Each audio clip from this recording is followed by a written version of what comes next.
I am living my flapper girl fantasy. Hello everyone and welcome back to my channel. My name is Alyssa and today I'm doing my September TBR. I'm actually filming this at like a week before the end of August just because I already know what I'm gonna read. So I was like, I'm here, I'm filming, I'm gonna do it anyway. So let's get started. So my TBR for this month is kind of like a catch-up month to kind of finish some books I'm reading and if I'm lucky, start some new ones. I totally said this last month, but this month I'm going to finish A Gathering of Shadows. This is like, it's up there. I have to finish this before I pick up anything else. That's what I've been telling myself. So that's what I'm gonna do.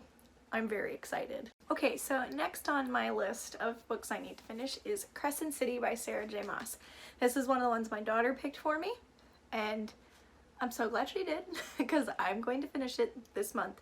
I'm at the point of this video, this is how far I am, so that's not a whole lot of help. And now that I've actually started it, I can give a far better description of what this is about. This is about a girl named Bryce who has a very tragic incident happen to her that involves murder, mayhem, and a few demons. Just a few. And when they thought they caught the killer, well, turns out they were wrong because 2 years later the murders have occurred again by the same thing, and now Bryce has been roped into helping figure out who the murderer is, why this happened years ago, and why is it happening now. And she is being, at the current moment, she has a bodyguard slash partner named Hunt. And honestly, my friend and I were talking about this, but the name Hunt is so ridiculous. This is the one thing I can say about this book that I don't like, is his name. Could have picked any name, and we went with Hunt, which kind of sounds like a frat boy name. Or like someone who wears their pants really low. I don't like his name. I'm sure there's a reason behind it, but... And I feel like a Fae-esque name would not fit this setting, so... I don't know, but Hunt's a dumb name. This book is really good. Really excited to see where it goes. Sarah J. Maas can do no wrong. Just saying.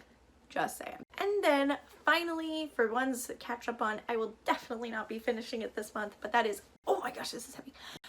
Oathbringer by Brandon Sanderson.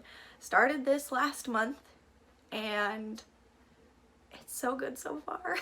I love that we're getting to learn about Dalinar and just all the craziness that is happening with all of our characters, and I just can't wait to see where this goes. My goal is to finish this before Rhythm of War comes out. We shall see. Definitely gonna work on this. This is also gonna be like my #1 priority for October. Okay, so I totally forgot about this.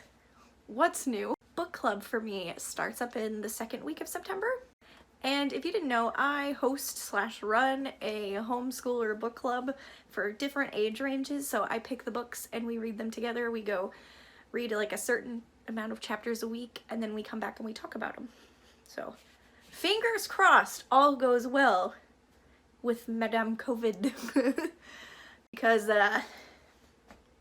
so for our 3rd through 5th grade class, we're reading Out of My Mind by Sharon M. Drapper, and I am so excited to read this one. Let me read a little bit of this for you. 11-year-old Melody has a photographic memory. Her head is like a video camera that is always recording. Always. And there's no delete button. She's the smartest kid in her whole school. But no one knows it. Most people, her teachers and doctors included, don't think she's capable of learning, and up until recently her school days consisted of listening to the same preschool level alphabet lessons again and again and again. I'm just gonna read you the whole thing because it sounds amazing and everyone probably should read this book. If only she could speak up. If only she could tell people what she thinks and knows, but she can't because Melody can't talk. She can't walk. She can't write. Being stuck inside her head is making Melody go out of her mind.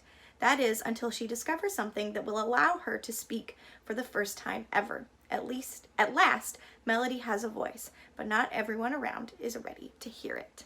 This is a book about a girl who has severe cerebral palsy, and it's told from her mind and her point of view, and I'm so excited.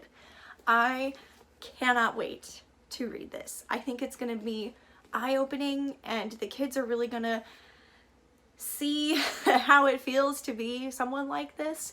We do not have anyone in our class who is like this, and I think it's important for the kids who don't have it to read about it. And so I try to pick books that challenge the mind and also look into different perspectives than you typically would. This is gonna read probably a lot like Wonder, I imagine. I'm hoping. But I've already gotten great feedback from the parents who have skimmed it, and they're like, I am so excited for this book. And I'm like, you're welcome. I know what I'm doing. If it's good, I will definitely recommend it. I'm already doing it, and I haven't read it. Okay, so then for the older book club, I have Egg and Spoon by Gregory Maguire. This book is so pretty.